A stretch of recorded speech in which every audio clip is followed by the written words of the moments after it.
Hi, I'm Francesc Campoy, and this is Just for Funk.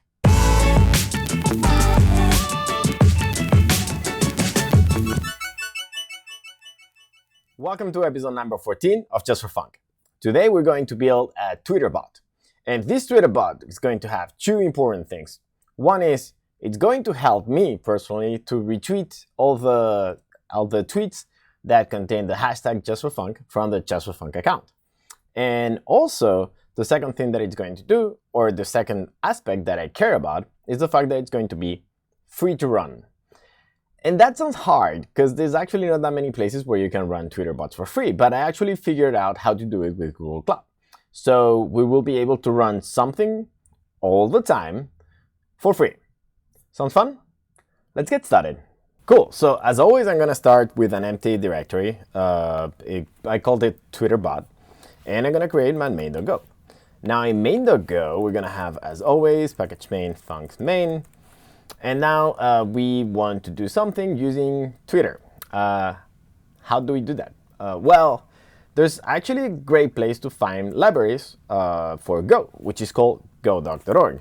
So if we go to godoc.org and I search for Twitter, we will see that there's a bunch of them. But there's one on top that looks like has 700 stars, 128 imports. So, people actually use it. And it provides structs and functions for accessing version 1.1 of the Twitter API. Perfect, that's exactly what we want to do. On top of that, ChimeraCoder is actually a good friend of mine. He's Aditya.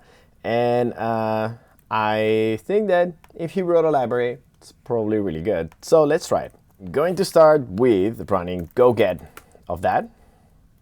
If I'm able to do copy paste, because apparently I'm not that good at that.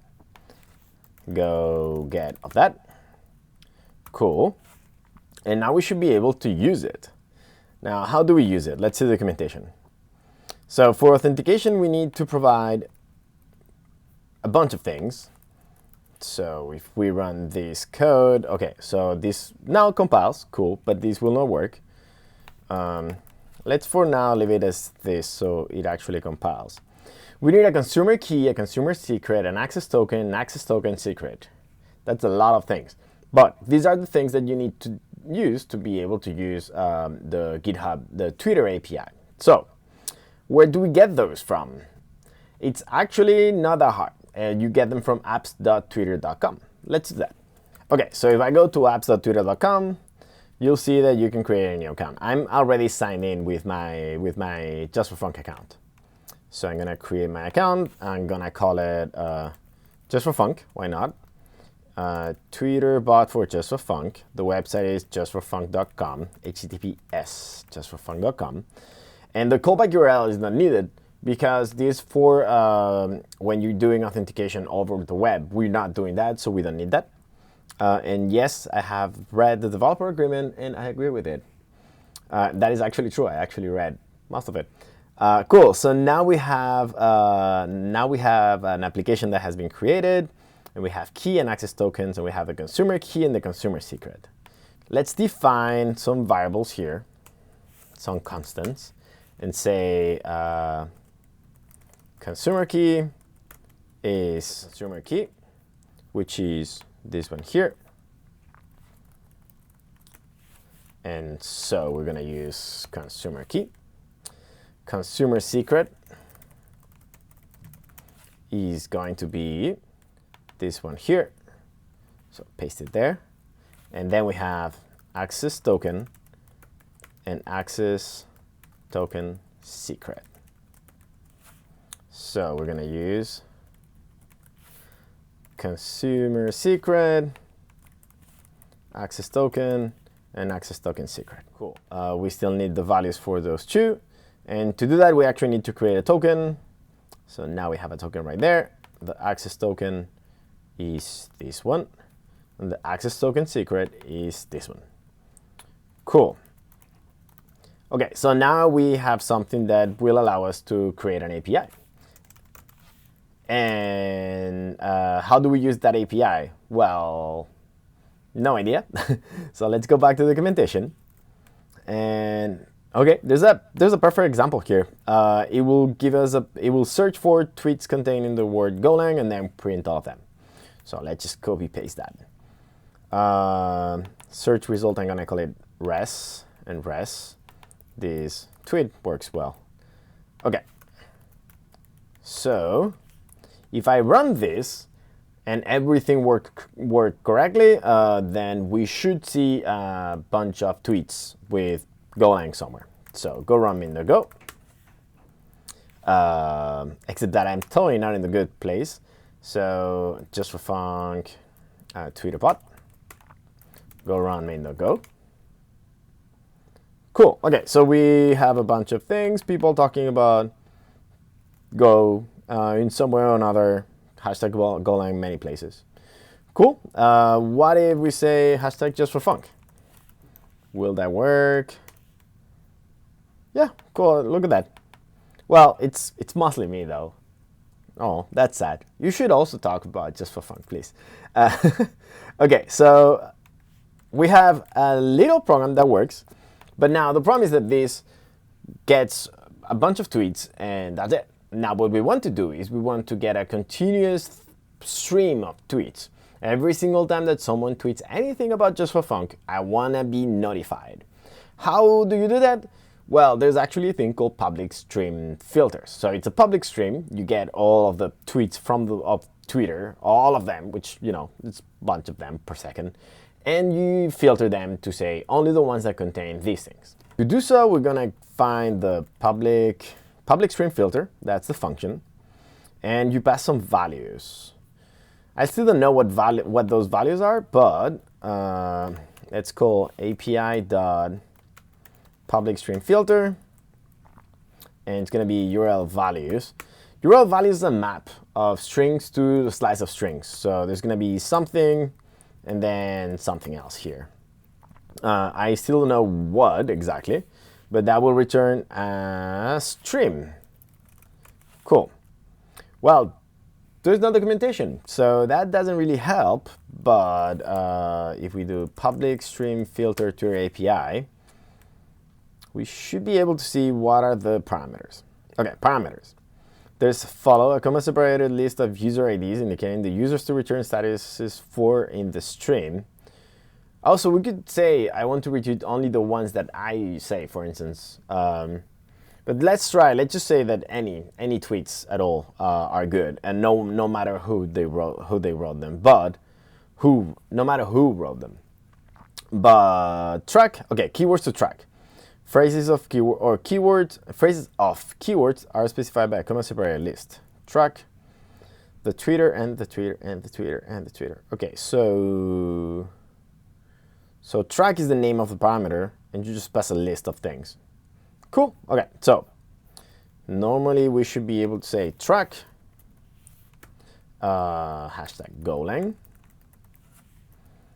and the stream contains two things, two methods. One is stop, so we'll stop at the end of this program.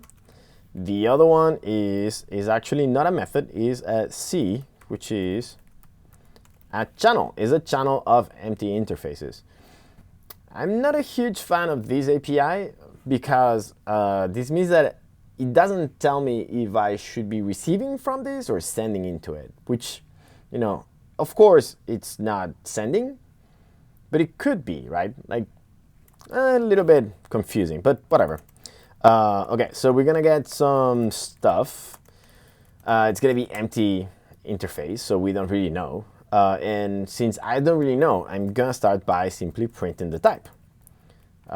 So person capital T will print the type of the value rather than the value. Okay, so let's run this.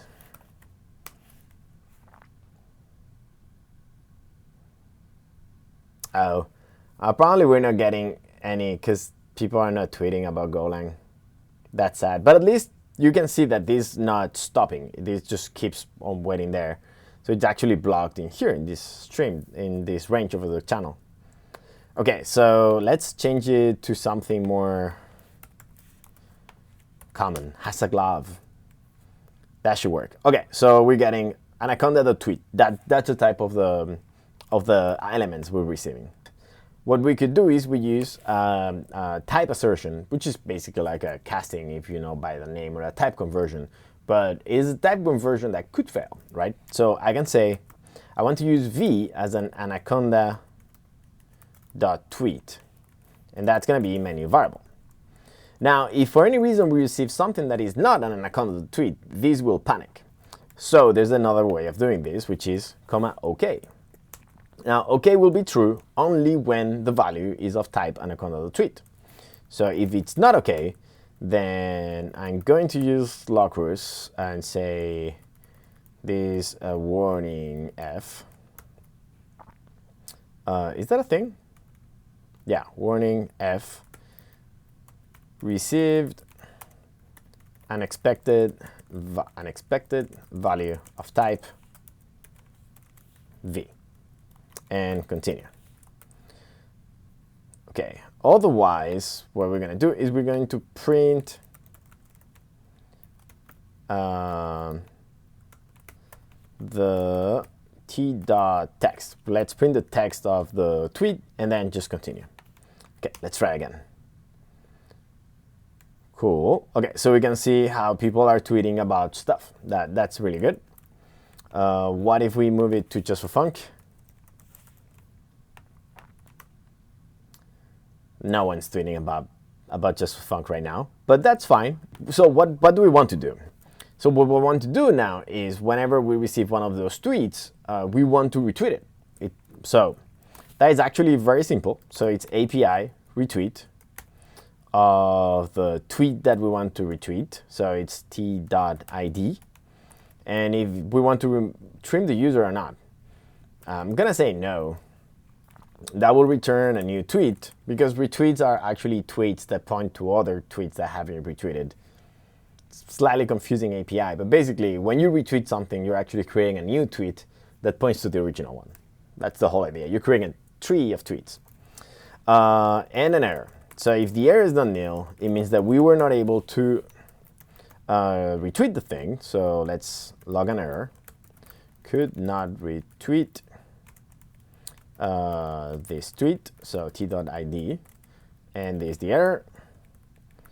And we don't really continue because there's nothing else to be done here. Actually, yeah. Let's say lockrus info f retweeted t.id. Okay, so now we look for all the justforfunc tweets. We check if it's a tweet or not. If it's not a tweet, we just log a warning, because that's probably a weird thing, but it's not really a problem really. We retweet the tweet then, and then if we were not able to retweet it, we log an error. Otherwise, we log an info saying, hey, this actually works. Cool. So let's run it again. Okay, so now to make sure that this actually works, what I'm going to do is I'm going to go to my personal account. Oh, look at that. People trying to be in the video.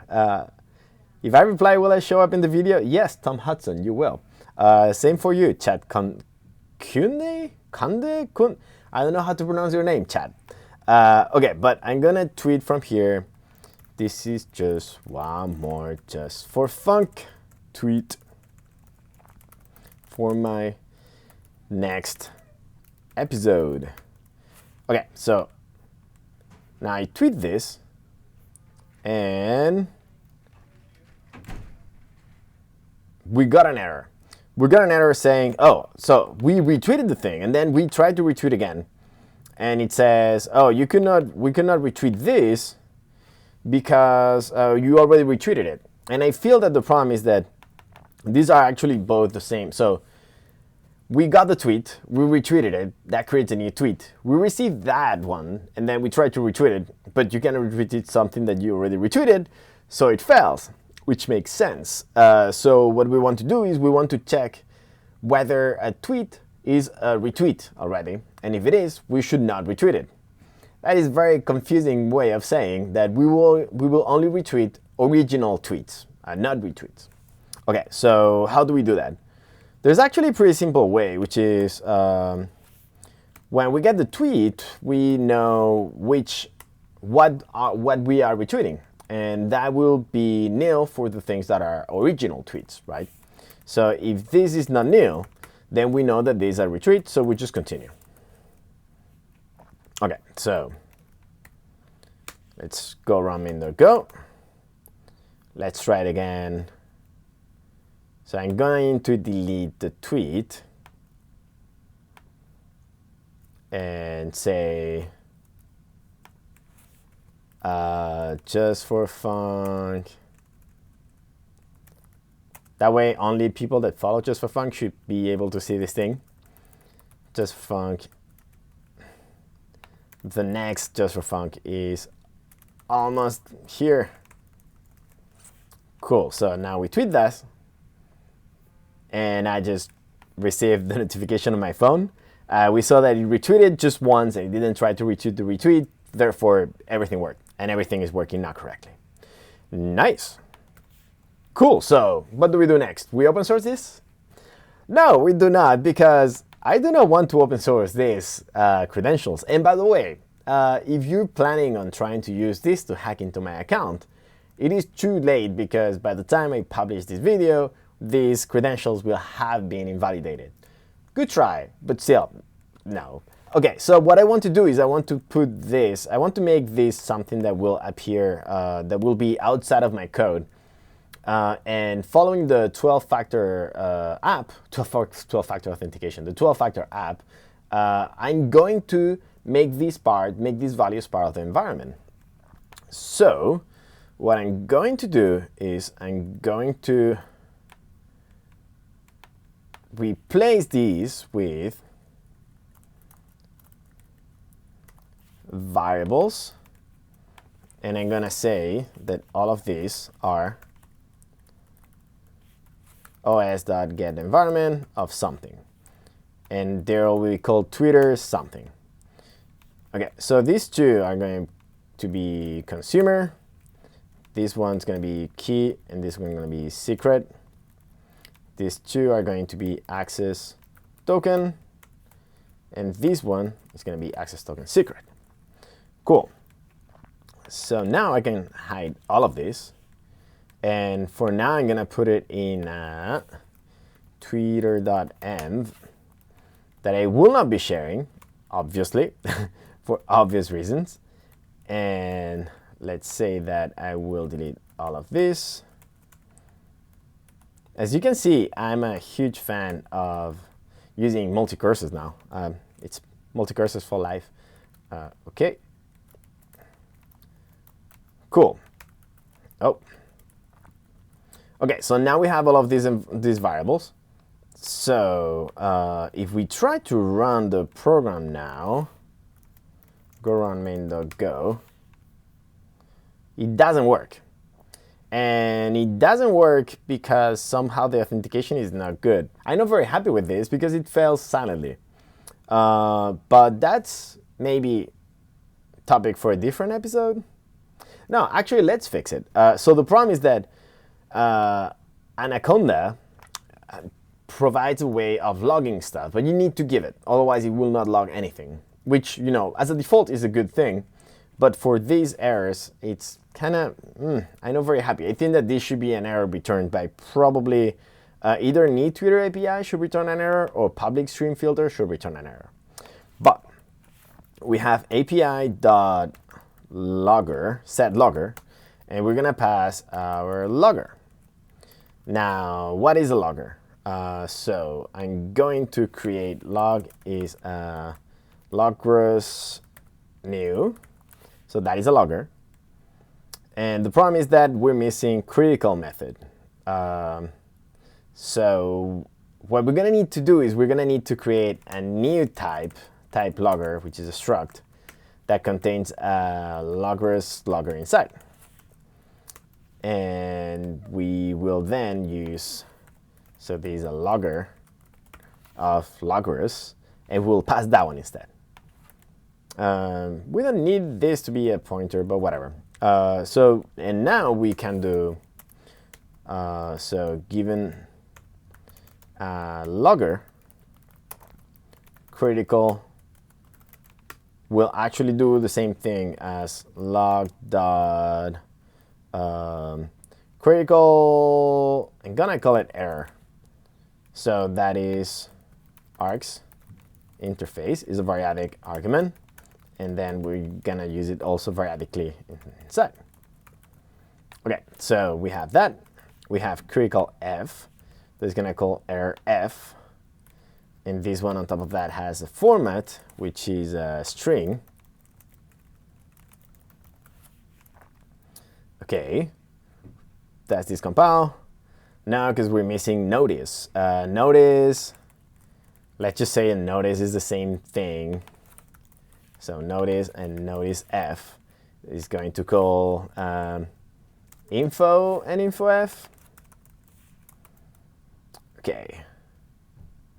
Okay, cool. So now this seems like it works. And to make it a little bit simpler, we're going to replace this with log.warningf, log.error, log.info-f. So logger should appear only up here, and up here. Cool. Okay, so if we run it again, okay, now it actually fails because it says authorization is required. So what is the problem here? Well, the problem is that the environment variables have not been defined. So these should not fail silently. These should fail very loudly. So I'm going to replace all of those calls to os.getEnv to calls to a different function. I'm going to define getEnv that, given the name of the variable, returns the value of the variable. So that uses os.getEnv of the name.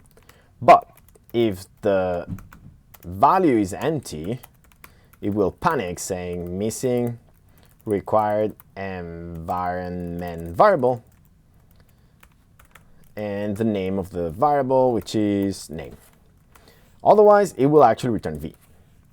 Okay, so now if we run this code, it should fail faster. It fails and it says missing required environment variable Twitter consumer key, which is cool. That's exactly what we wanted. Now what I'm going to do is I need to define all of these environment variables in my terminal to be able to run the code. What I can do, I think, is I might be able to do, okay, so I'm just gonna do some bash magic here. So for line in cat Twitter env, do export line, done. Okay, so now if we run the method, if we run the program, this should actually work. Cool, listening to Twitter socket. And if we tweet again, and people are gonna be very tired on me at this point, but if we tweet again, last justforfunc tweet, I swear. And just so people don't, like, I don't want to annoy too many people, so I'm just gonna attack justforfunc too. Okay, we retweeted the thing and everything works. Cool. Okay, so now we have a program that works correctly, that gets all the secrets from the environment, so which means that I can safely open source this code without being afraid of people hacking into my account. But this is running in my machine. I do not want to run it in my machine because when I close my laptop, it will stop working. So what I want to do is I want to deploy it to the cloud. Now, it's important to know that I am a very cheap person and I want to run this for free. So how do we do that? Let's see that next. Cool, so next let's try to think about where we could run this thing. So in Google Cloud Platform, there's 4 places where I could run this thing.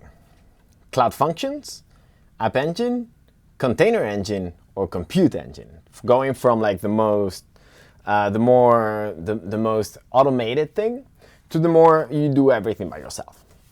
Now, for App Engine and Cloud Functions, you actually react to something. And here we're not reacting to something. It's not like we're getting webhooks from the API. We're actually calling the API. So that will not make it. So we can either use App Engine or Cloud Functions. What else? Well, we could use Container Engine or Compute Engine. And before I've used Container Engine for the previous episode, right? The little say command was actually using container engine with Kubernetes. But in this case, since this is something that tiny, and it is not something like it's going to scale, because there's only one job running at any time, it feels like it's a little bit too much to start 3 instances running in a cluster, plus the master, plus everything to be able to run all of this. So instead, we're going to go with Compute Engine. Now, the cool thing is that in Compute Engine, you get 1 instance for free per month. It's a tiny instance. It's what we call F1 micro, which doesn't even have a full core of CPU. But who cares? I don't care if this is going to be a little bit slow. It's going to retweet things as they happen, right? And people are not, let's be honest, people do not tweet about justforfunc that much anyway. So I'm just going to run this code directly on an instance. So let's see how to do that. So I'm going to start by going to the Google Cloud Platform console and go to the VM instances section in the Compute Engine side. And I'm going to create a new instance. Now, when I create a new instance, you're going to see that you can choose many things. So for instance, we can choose the name. Let's call it Twitter bot. And let's choose it on US Central WAN F, for instance. And now here you can say F1 micro. And now the cool thing is that it says effective hourly rate is 0.6 cents per hour. Which means that it should be $4 per month, which, it's pretty cheap.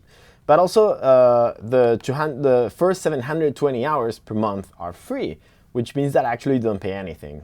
Here it says 730 hours per month, and 720 are free. So maybe you actually need to pay, 6 cents. I'm not sure. I think that it is just like because some months are longer than the others. And that's why, and probably just free per month. But at worst, you'll pay 6 cents. We're gonna be choosing the tiny instance, and for the rest, we're gonna leave it as is. And we're gonna create the instance. So when I click create, now my instance is being created, and in like a couple seconds, normally this should appear. That's one of the things that I really like. That it is incredibly fast to start a new instance, even these ones that are basically free. You could also do this from gcloud, but I decided to do it from here today. Okay, so now I can connect to this. Now I have an instance that is a Linux instance running Debian Jessie, but there's nothing in it. So I need to send somehow my Go code there and install the Go compiler and compile it there, or even better, cross-compile from a machine and just send the binary already for Linux, right?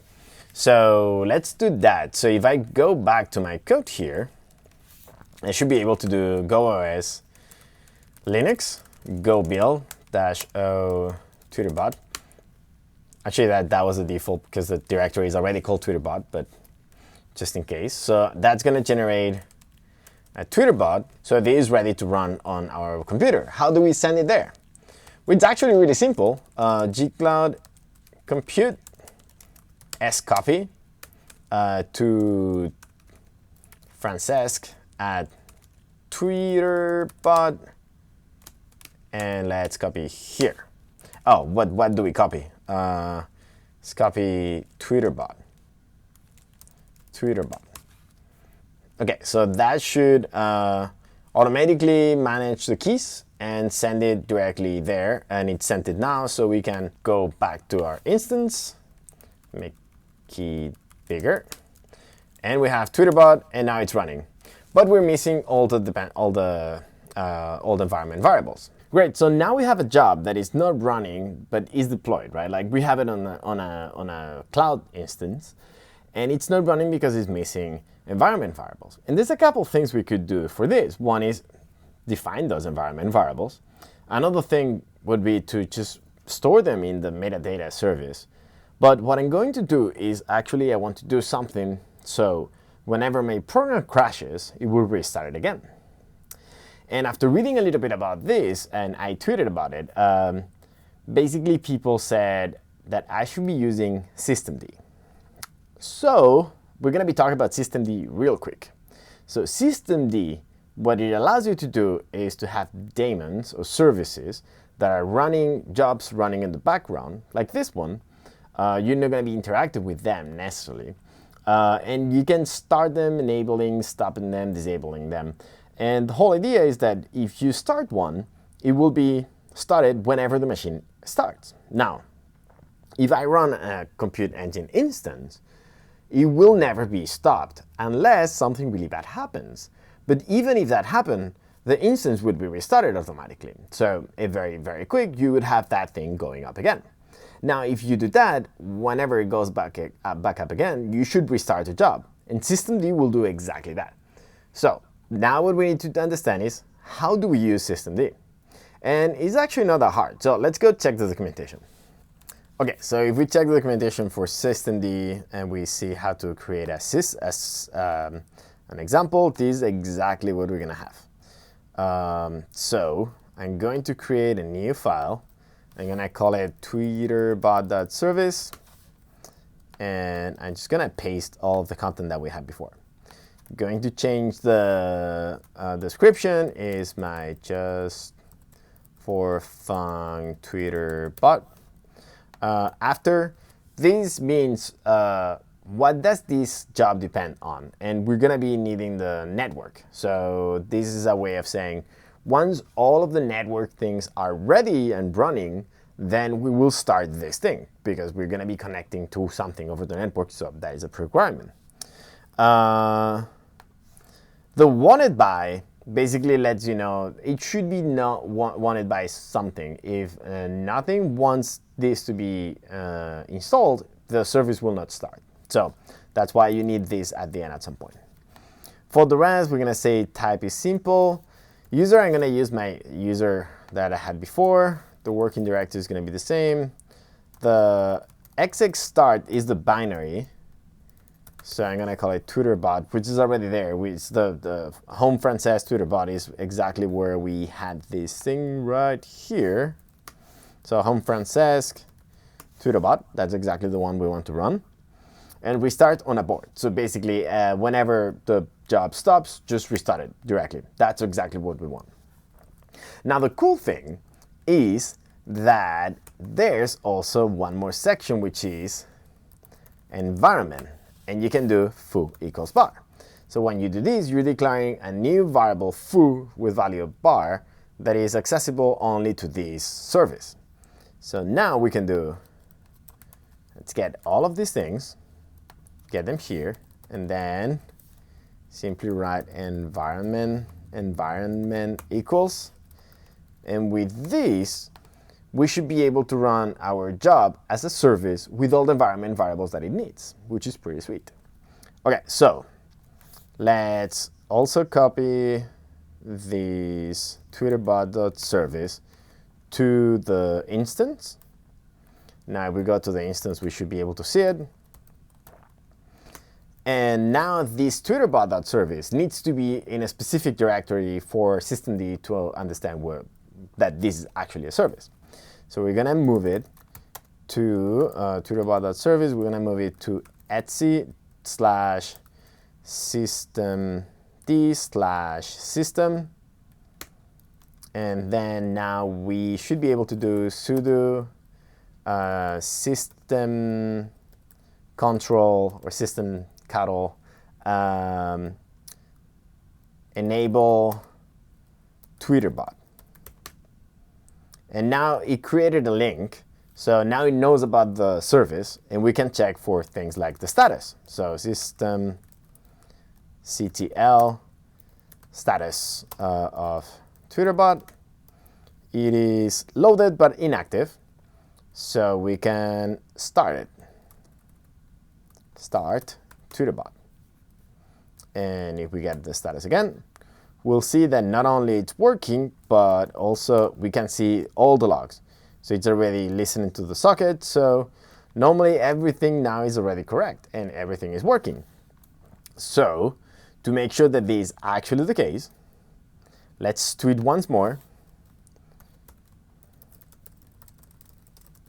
Everything is ready for the next justforfunc, including Twitter featuring Twitter bot running on systemd. And celebration time, Now let's hope that this works, otherwise it's gonna be very sad. So now I tweet this. If I go here and I see there you go. If I see the logs, I should see the retweeted. And if I go to my notifications, I should be able to see that this was actually retweeted, which is awesome. That's exactly what we wanted. Now I can disconnect. Everything is still working. And if for any reason this machine went down, it would restart and systemd would restart the job automatically. Awesome. So I'm gonna leave this job running for quite a while to see if there's actually any issues. If you wanna test it, everything you need to do is tweet something with hashtag justforfunc. That's pretty much it. That's as simple as that. And you will see if it works. And if it doesn't work, let me know and I'll go check it out. And maybe we'll do an episode on how to monitor these kind of things. Also, I want to do an episode on how to test these kind of things. I think it's a very interesting thing too. Great, so with this, we got our Twitter bot running for free, or for maybe 6 cents per month. I'm pretty sure it's free, but I need to check it out. On Google Cloud Platform, running Go, and using Twitter API. Fun. And therefore, this is the end of the episode. Thanks so much for watching. Please subscribe and tweet about justforfunc. Thank you all, and see you in 2 weeks.